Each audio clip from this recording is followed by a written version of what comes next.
Coming up on Network Africa, one of the migrants arriving from Libya recounts how he survived the harrowing experience of slavery.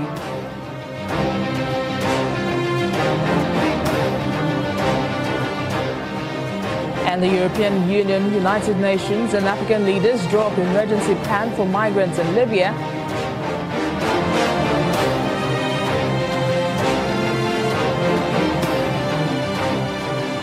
Plus, Saudi Arabia expels more than 1,300 Ethiopian migrants.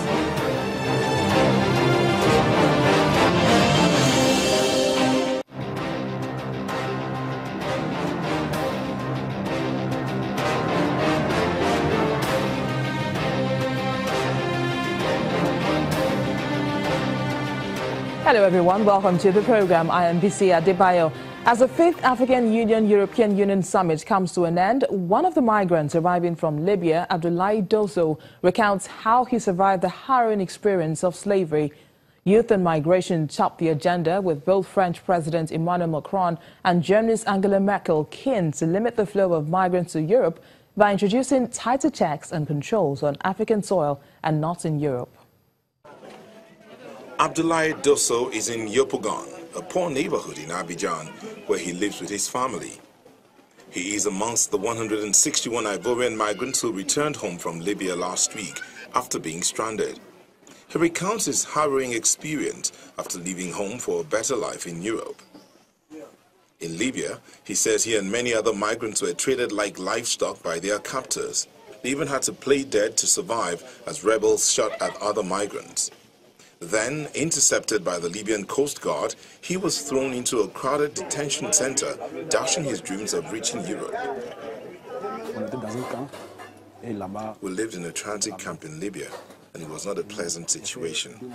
I spent 2 months there in a camp in Tripoll, and that is where I understood that Europeans are the ones complicating things. They are the reasons we are not going back. That's what I came to understand.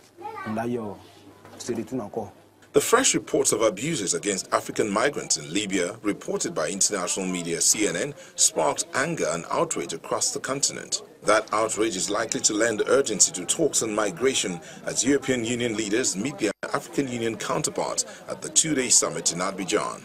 Despite the hardships they have experienced and faced with unemployment and poverty, many young people here in Côte d'Ivoire say they will still attempt to go to Europe in search of a better life.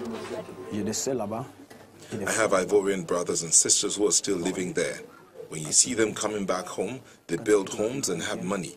When you look at that and look at the house you live in, which is barely a house in a poor neighborhood, you tell yourself that you can also go abroad and live like them, and that's why I left for Europe. AU and EU leaders continue to discuss the issue. They say they have drawn up a Marshall Plan for Africa that will try and deal with the problem, providing a long-lasting solution. In the meantime, the European Union, United Nations and African Union have agreed to an emergency plan to dismantle people smuggling networks and repatriate stranded migrants in an effort to ease a human rights disaster in Libya.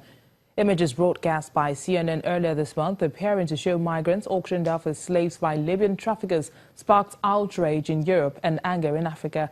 It being the light on abuses committed against African migrants seeking to reach Europe, making the issue a top priority at a summit meant to focus on Africa's youth. The EU, AU and the United Nations agreed to asset freezes and financial sanctions on known smugglers.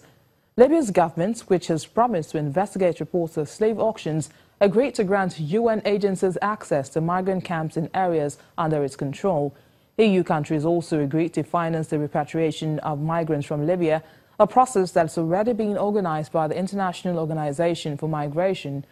Vulnerable migrants that might eventually qualify for asylum will be brought to Chad or Niger before being relocated to a third country, either in Europe or another region.